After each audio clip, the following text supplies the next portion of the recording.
Just 20 డేస్‌లో ఎలా నా ఛానల్‌ని మానిటైజేషన్ చేసుకోగలిగానో క్లియర్‌గా చెప్తాను. ఏం టిప్స్ ఫాలో అయ్యాను ప్రతి ఒక్కటి కూడా షేర్ చేస్తాను.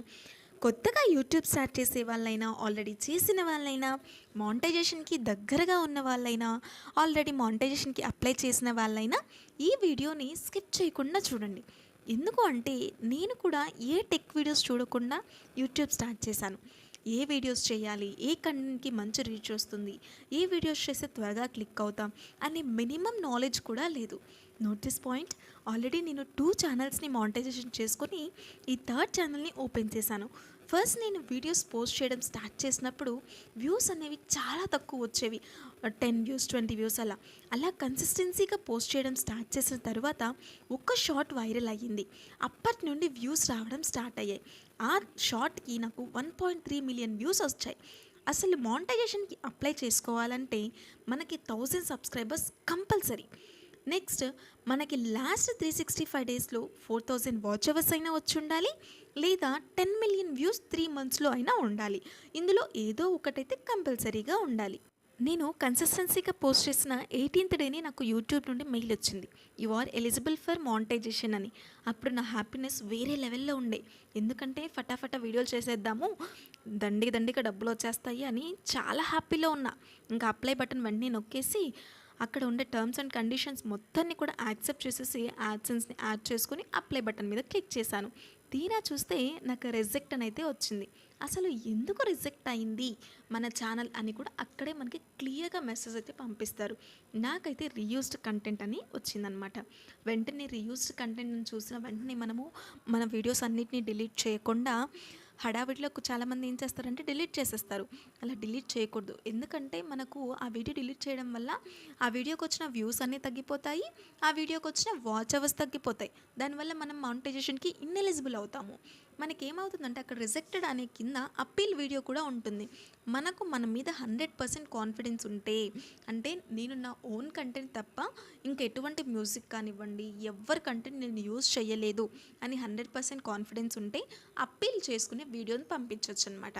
అవి అప్పీల్ వీడియో అంటే ఒక 5 మినిట్స్ వీడియో తీయాలి, ఇంగ్లీష్లో కానీ హిందీలో కానీ. అంటే నేను నా ఓన్ కంటెంట్ని మాత్రమే యూజ్ చేశాను, ఎవరి కంటెంట్ నేను యూజ్ చేయలేదు, పలానా యాప్లో నేను ఎడిట్ చేస్తాను, ఇలా నేను వాయిస్ ఓవర్ ఇస్తాను అనేసి ఒక వీడియో తీయాలన్నమాట. మనకి రాకుండా ఉంటే మనీ తీసుకొని అప్పీల్ వీడియో చేయించే వాళ్ళు చాలా టెక్ ఛానల్స్ ఉన్నాయి, వాళ్ళని అప్రోచ్ అవ్వచ్చు. దానికంటే ముందు మనం ఒకసారి మన ఛానల్ని వెరిఫికేషన్ చేసుకోవాలి. ఒక్కసారి వైటీ స్టూడియో యాప్లోకి వెళ్ళి ప్రతి వీడియోని కూడా వెరిఫై చేసుకోండి, చెక్ చేసుకోండి. మనకి వీడియోని ఓపెన్ చేసిన తర్వాత కింద రెస్ట్రిక్షన్స్ అని ఉంటాయి కదా, అక్కడ నన్ అని ఉంటే మాత్రమే మనం ఛానల్కి, అంటే ఫలానా వీడియోకి ఎటువంటి ప్రాబ్లం లేదు అన్నట్లు. లేదా కమ్యూనిటీ గైడ్లైన్స్ ఉందని, కమ్యూనిటీ స్ట్రైక్ ఉంది, ఏదున్నా కూడా ఆ వీడియోని మళ్ళీ ఓపెన్ చేసి ఎక్కడ మీరు మిస్టేక్ చేశారో ఒకసారి వెరిఫై చేసుకొని ఆ పార్ట్ని ట్రిమ్ చేసేయండి. అంతే, వీటిని అయితే డిలీట్ చేయకండి. ఆ పార్ట్ని ట్రిమ్ చేయడమో, లేదో ఆ మ్యూజిక్ని audio library, YouTube audio library ఉంటుంది కదా, అక్కడ నుండి రీప్లేస్ చేయడమో, ఇలాంటి ఆప్షన్స్ని వెతుక్కోండి.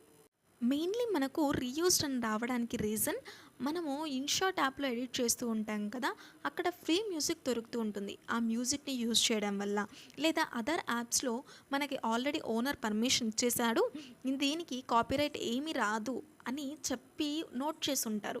అలాంటి మ్యూజిక్ని మనం వాడడం వల్ల కూడా రీయూస్డ్ అని వస్తుంది. వాళ్ళు మనకి రాసి అక్కడ ఇచ్చినప్పటికీ, అక్కడ నోట్ చేసినప్పటికీ మనకైతే కంపల్సరీ రీయూస్డ్ అని వస్తుంది. అలాగే మనం వాయిస్ ఓవర్ కానీ, మనం వీడియో కానీ తీసేటప్పుడు పక్కన టీవీలో నుండి కానీ, లేదా షాపింగ్ మాల్స్లో నుండి పక్కన మ్యూజిక్ రావడం, లేదా కార్లో వెళ్ళేటప్పుడు మనం వీడియో తీసినప్పుడు మ్యూజిక్ పెట్టుకుంటాం కదా, ఆ మ్యూజిక్ వినిపించడం వల్ల కూడా మనకి రీయూస్డ్ కంటెంట్ అని వస్తుంది. ఇంకొక బిగ్గర్ మిస్టేక్ ఏంటంటే, చాలామంది పలానా వీడియో చేస్తే వ్యూస్ ఎక్కువ వస్తున్నాయి అనేసి అదే వీడియోని రిపీటెడ్గా పెడుతూ ఉంటారు. అలా రిపీటెడ్గా పెట్టడం వల్ల కూడా రీయూస్డ్ కంటెంట్ అని వస్తుంది. ఎందుకంటే అసలు యూట్యూబ్ వాడి మెయిన్ మోటో ఏంటి, వాడికి ఎక్కువ ఇన్కమ్ రావాలి, అంటే యూట్యూబ్ని సొసైటీ అంటే జనాలు ఎక్కువగా చూడాలి అని వాడి మెయిన్ మోటో. మనం రిపీటెడ్గా పెట్టడం వల్ల జనాలకి ఏమవుతుంది, ఇదే వీడియో వస్తుంది అనేసి బోర్ కొట్టేసి అదర్ యాప్స్లోకి అయితే వెళ్ళిపోతాడు. దాని ద్వారా యూట్యూబ్ వాడికి ఇన్కమ్ తగ్గిపోతుంది. ఇంకొకటి యూట్యూబ్ మానిటైజేషన్ చేసేటప్పుడు మెయిన్‌గా అబ్జర్వ్ చేసేటివి ఏంటివంటే, మన ఛానల్‌లో ఎక్కువగా వ్యూస్ వచ్చిన వీడియోని జాగ్రత్తగా చూస్తాడు. అలాగే ఎక్కువ వాచ్ అవర్స్ వచ్చిన వీడియోని, రీసెంట్‌గా అప్‌లోడ్ చేసిన వీడియోస్‌ని ఎక్కువగా అబ్జర్వ్ చేస్తూ ఉంటారు. వాటి పట్ల చాలా కేర్‌ఫుల్‌గా ఉండండి. నా మెయిన్ సజెషన్ ఏంటి అంటే, మీరైతే దయచేసి మీ వాయిస్ ఓవర్ మీద మాత్రమే డిపెండ్ అవ్వండి. అసలు ఎటువంటి మ్యూజిక్స్‌నైతే వాడకండి లాంగ్ వీడియోస్‌లో. ఇంకొకటి త్వరగా మానిటైజేషన్ కావాలి అంటే మనకి 50 సబ్స్క్రైబర్స్ మనం రీచ్ అవ్వగానే మనకి లైవ్ అనేది ఆహ్, అప్పీల్ అవుతుంది కదా! ఆ లైవ్ వీడియోస్ చేసుకోండి. లైవ్ కూడా హార్జాంటల్‌లో చేయడం వల్ల మనకి వాచ్ టైమ్ అనేది ఎక్కువగా పెరుగుతుంది. ఇప్పుడు రీసెంట్‌గా యూట్యూబ్ మనకి బిగినర్స్‌కి కొత్తగా గుడ్ న్యూస్ అయితే చెప్పింది. అదేంటంటే డైలీ 3 వీడియోస్ అప్‌లోడ్ చేసిన వాళ్ళకి జస్ట్ 28 డేస్‌లో మానిటైజేషన్ అనేది చేపిస్తాము. వాళ్ళ వీడియోస్‌ని ఇంప్రెషన్ క్లిక్ త్రూ రేట్ అని ఉంటుంది కదా! అలాగా బూస్ట్ చేస్తాము. వాళ్ళకి 28 డేస్‌లో మానిటైజేషన్ అయిపోతుంది అని కూడా చెప్పారు. So, 2 shorts, 1 long video daily upload చేయండి. దాని ద్వారా మనకి రీచ్ అయితే ఫాస్ట్‌గా ఉంటుంది. మనకి వాచ్ అవర్స్ పెరుగుతాయి.